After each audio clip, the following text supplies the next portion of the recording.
Coming up, on this episode, we go behind the name of the Archer Learning Center to see how one family is making a huge impact on our community. Plus, a world-renowned artist that visits and leaves his mark on Springdale. And later, we conquer a silent epidemic sweeping America's schools. Good afternoon, Springdale. I'm Jazmin Castillo.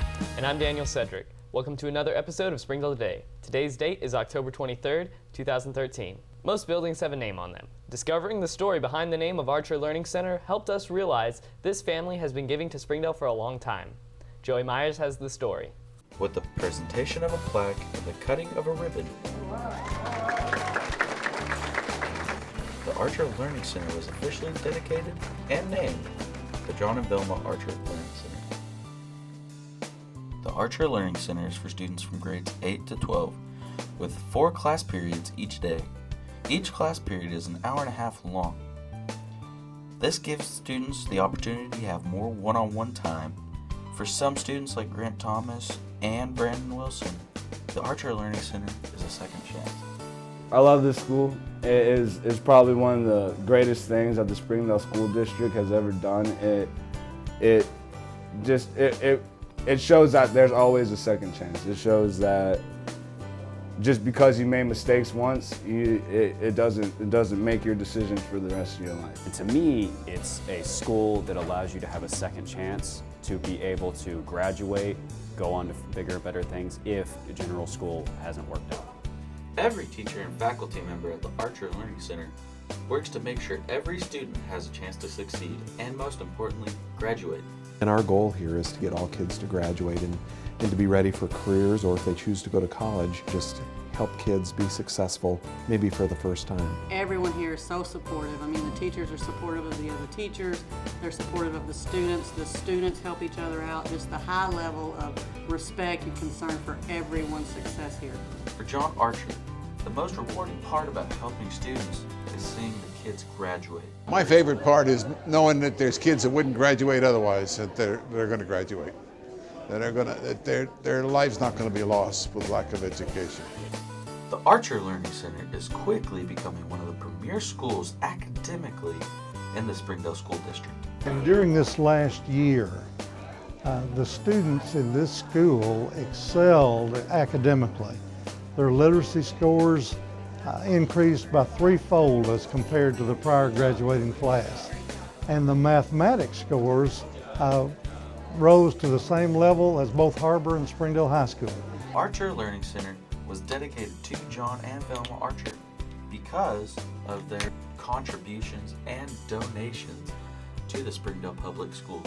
He's one of the most devoted individuals that I have known in my life in terms of looking at the needs of individual children. Students who perhaps have had a difficult circumstance, either in their family life or even in personal decisions that they've made that's caused them real problems. But as was said here today over and over again, people respond to those decisions that they make.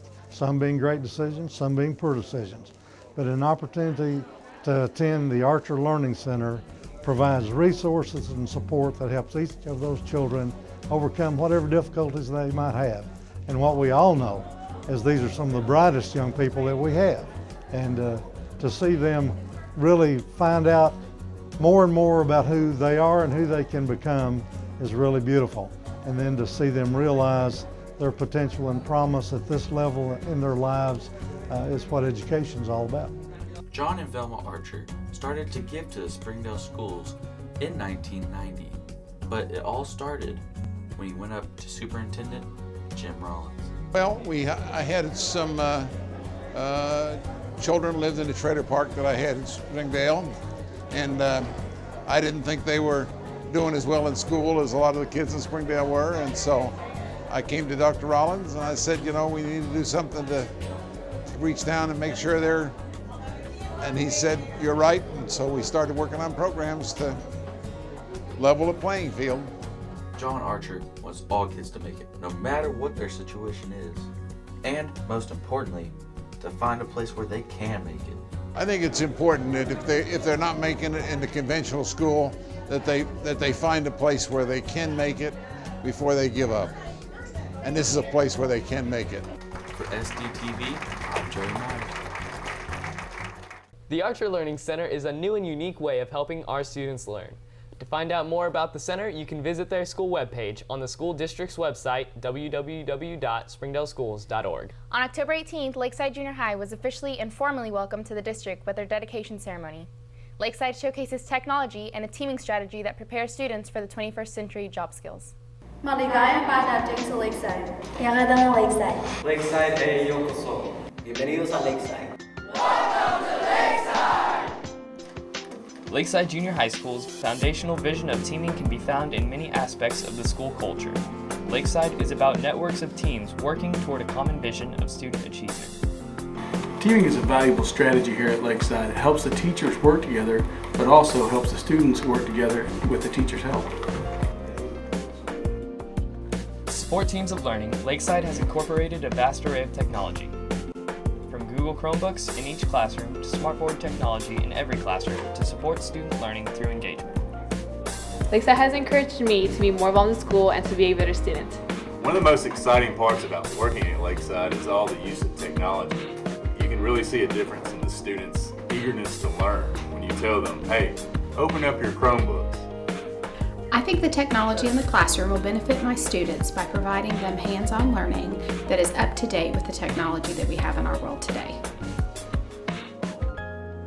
With the technology we have at Lakeside Junior High, I'm now able to explain important concepts to students visually and take them to places they've never been before. I think in this new school that the technology will really benefit the students and help them learn. Lakeside is proud of its multicultural foundation and diversity among students.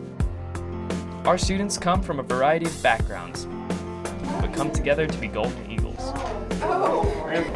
Welcome to Lakeside. Welcome to Lakeside. Welcome to Lakeside. Welcome to Lakeside, everybody! Lakeside becomes a 4th junior high in Springdale and our feeder to the Springdale High School. I had the pleasure of meeting and working with Chad Burkett and his wonderful students at SHS this past month. Chad runs the Agricultural and Food Science program at Springdale High School, which happens to be the only 4-year food science program in the country. Here's a short video on what his class is all about.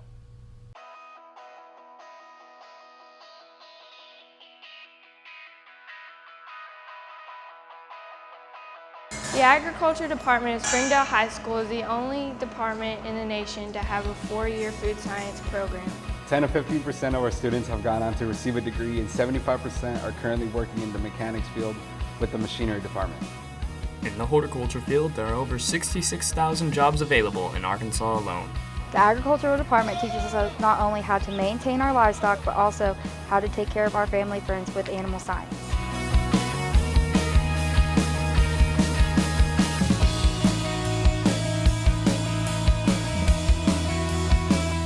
In food sciences, students learn basic unit processes and how food products go together. Students study chemical characteristics of food and learn how to develop and prepare new foods that they make right here in the classroom. We have 120 students who learn in Common Core and STEM environments while practicing basic culinology and food sanitation. Food Sciences of Springdale High School is proud to be aligned with IFT to develop a college curriculum for the class, giving our students a leg up for life after high school. With agricultural mechanics, students have access to a wide variety of maintenance classes such as welding, masonry, plumbing, and much more.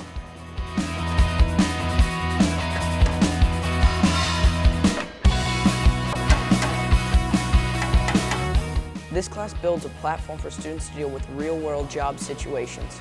Agricultural mechanics provides a hands-on experience on all its divisions, which really helps students understand what it's like to do career-oriented things, such as overhauling engines, pouring concrete, or actually building all sorts of things. But most importantly, the mechanics class teaches its 200 students how to solve real-world problems, from anything like changing a tire to installing the wiring system in your own home. The horticulture department has never been in more use, with the increasing need in sustainable agriculture, and with the recent organic push in society with more natural products. In this class, you learn all about horticulture, from turf maintenance to landscaping and, of course, plant and flower care. Students learn about cutting, propagation, and learning biology plants. This class of 100 students prepares them for college and entry-level jobs by providing them with real-world experiences in horticulture. Animal science teaches us about livestock and the vital food components that drive and feed our country.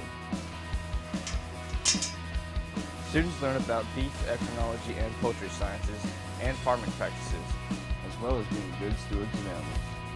Animal Science Lab has a broad range of studies available, including for the care of companion animals and veterinary animals. Students learn all about our family friends and how to take good care of them. Every Friday, students have the opportunity to take a hands-on look at animals that they or their peers bring in. The agriculture industry has over 1.2 million jobs, with workers that make $60,000 a year on average. At Springdale High School, the agricultural department is determined to increase this number by giving its students the tools they need to better understand the field of study, and to give them opportunities they won't see anywhere else. The Agri department can help you succeed and be prepared for a career right out of high school. I am career ready. I am career ready. I am career ready. I'm career ready. Are you?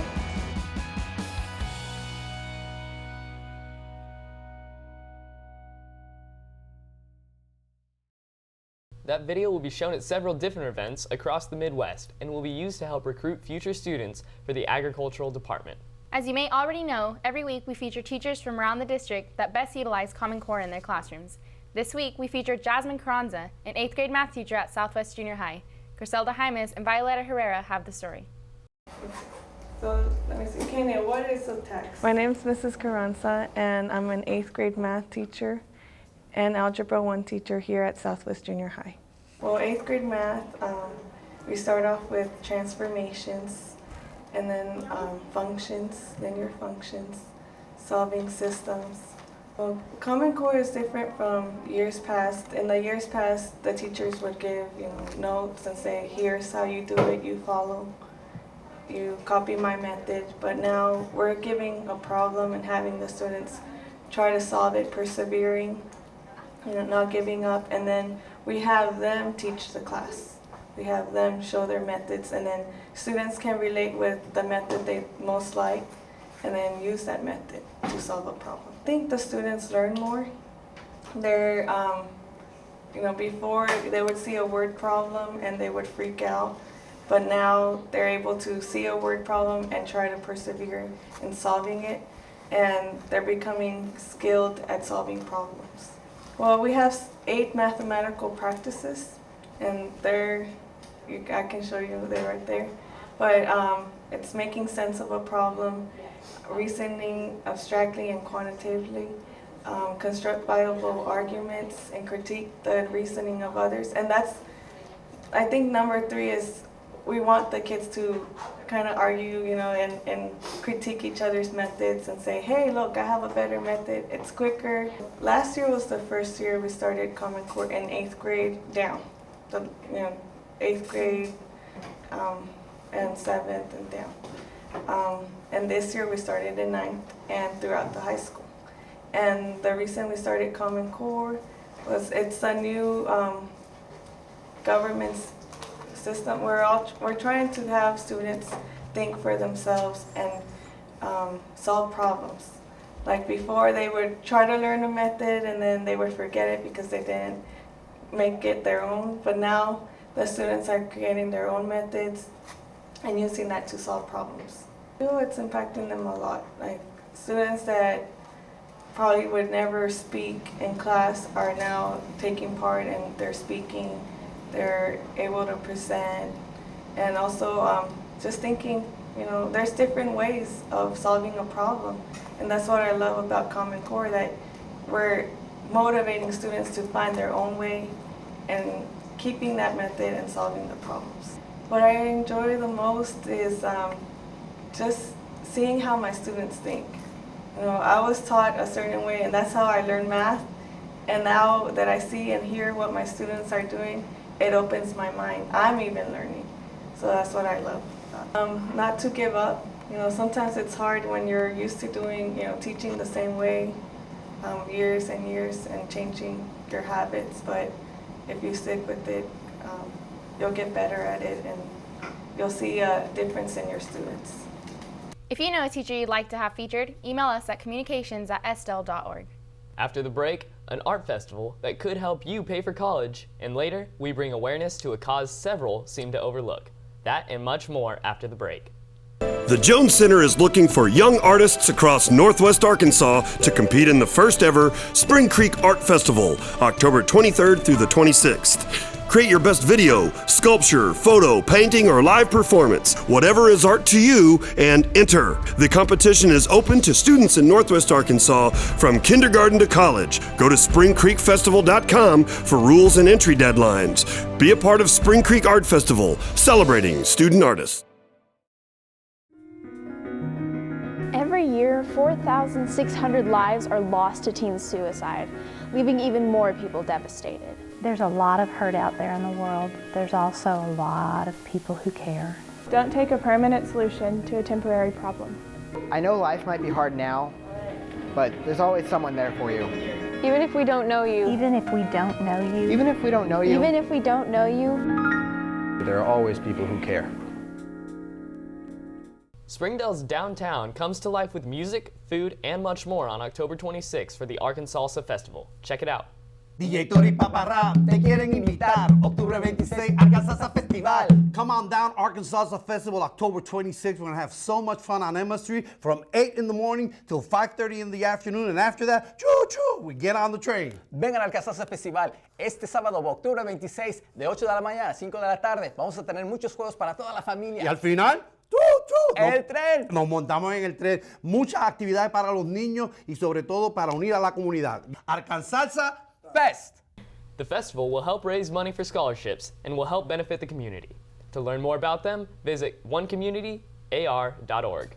Harp Elementary students recently hosted a coin drive to raise money for their own disc golf course.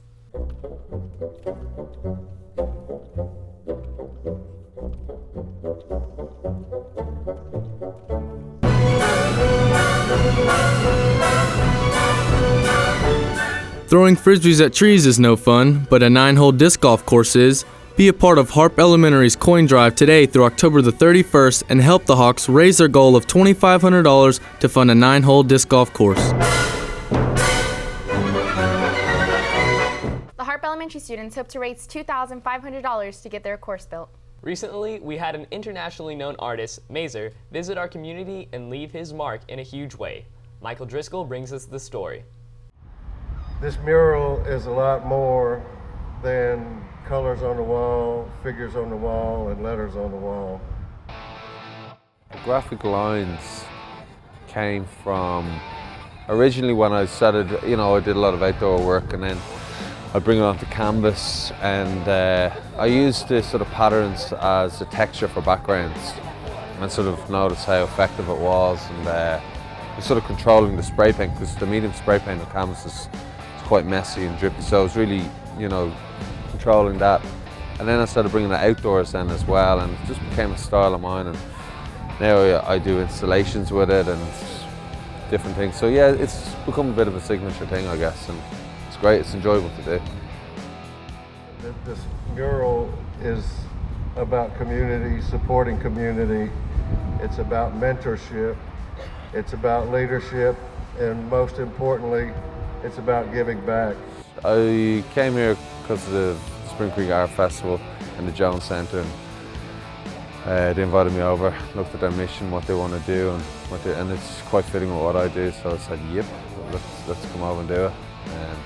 And they became aware of me because I had a show in Fayetteville last November, so yeah, they invited me over and got on super with them.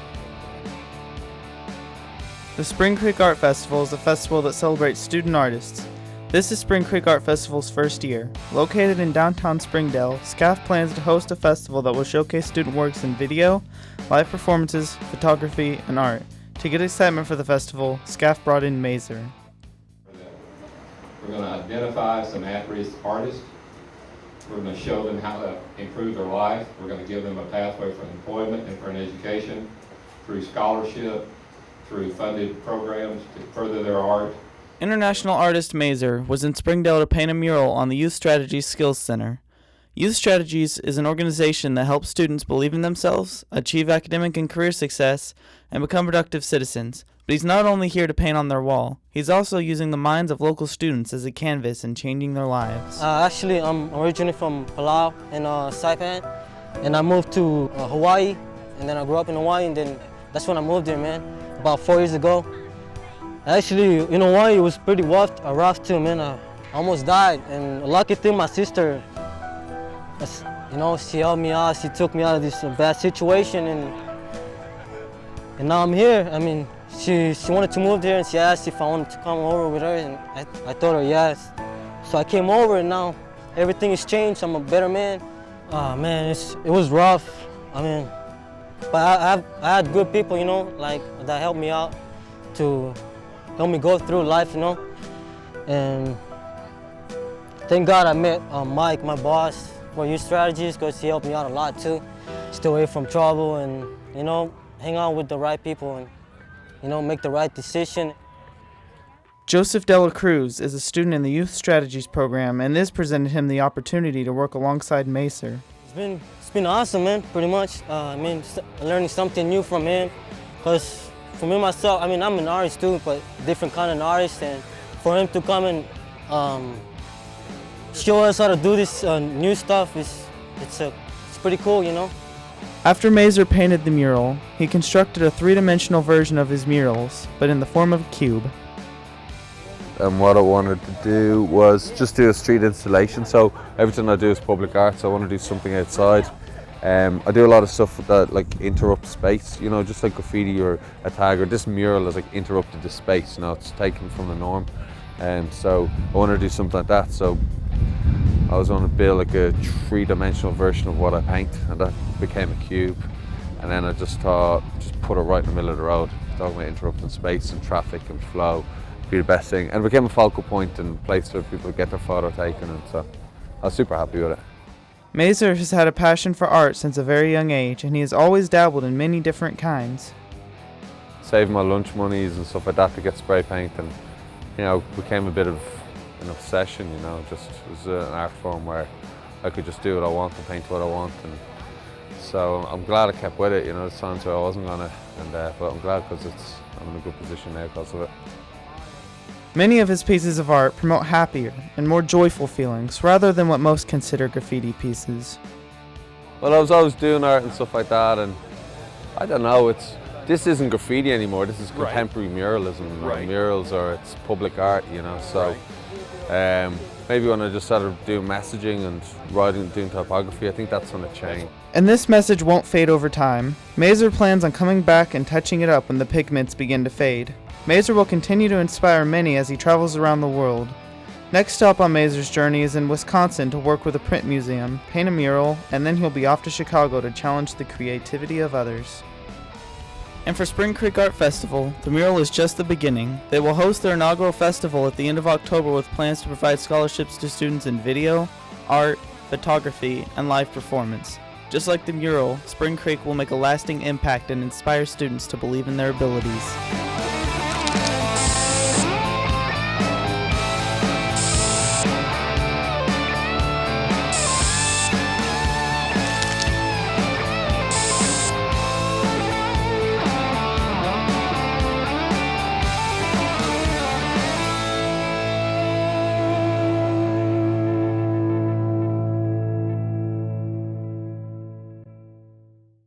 Macer's mural will be present at the Spring Creek Art Festival on October 24th to October 25th.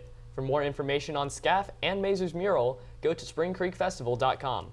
After a short break, we end the show with a student PSA on bullying. The first time you make the decision to use smokeless tobacco, you're making the decision to have a potentially lifelong addiction with negative consequences. Is it worth it to have bad breath, yellow teeth, cancer? Smokeless tobacco has 3 times the nicotine compared to cigarettes, making it that much easier to get addicted as it is absorbed directly into the bloodstream. Is it comforting to know that you're putting something in your mouth that has 28 known chemicals to cause cancer? Just because it's smokeless does not mean it's harmless. Welcome back. October is Bully Awareness Month. SDTV students have put together a PSA to bring awareness to the important cause.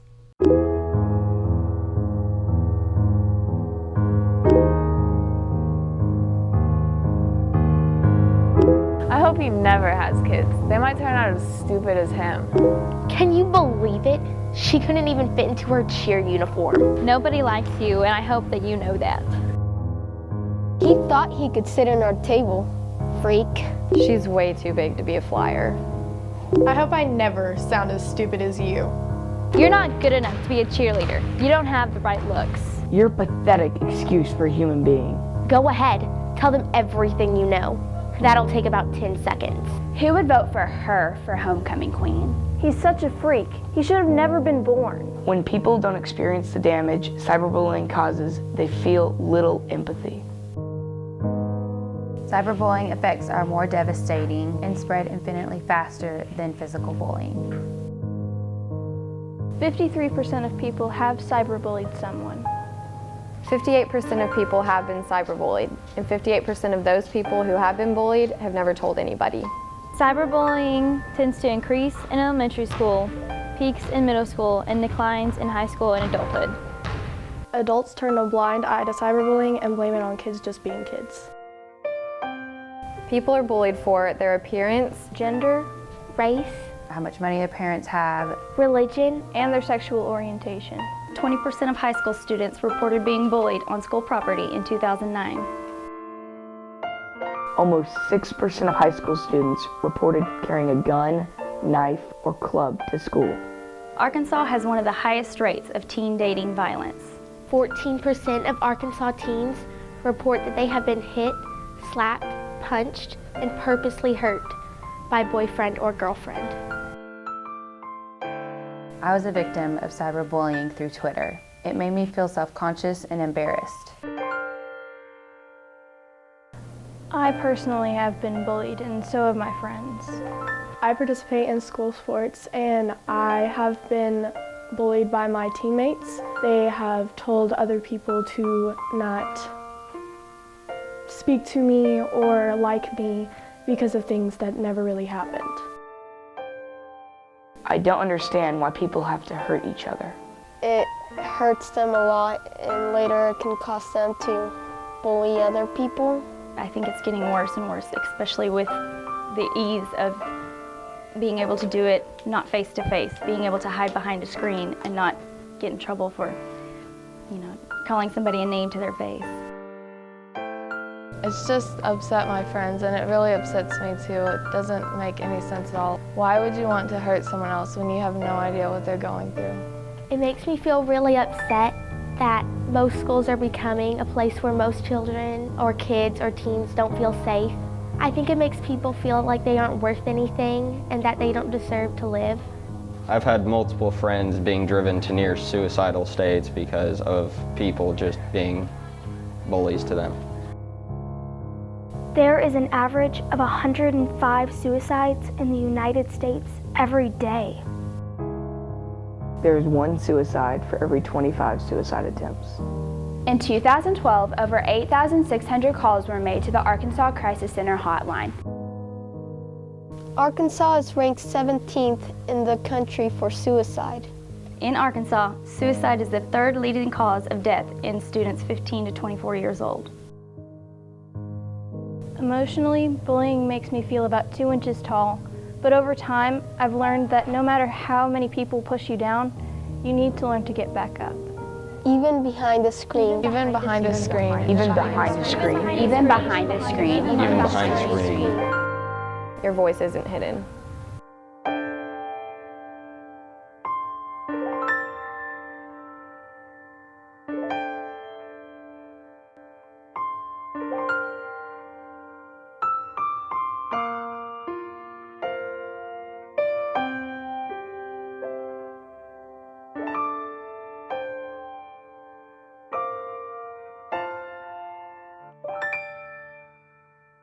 Bullying is a serious cause and should be reported. If you are being bullied, call the crisis hotline at 1-888-CRISIS-2. Never be bullied into silence. Well, that's all we have for today. Don't forget to follow us on Instagram and Twitter, and be sure to check out our YouTube page. I'm Daniel Cedric. And I'm Jazmin Castillo. Have a great night, Springdale.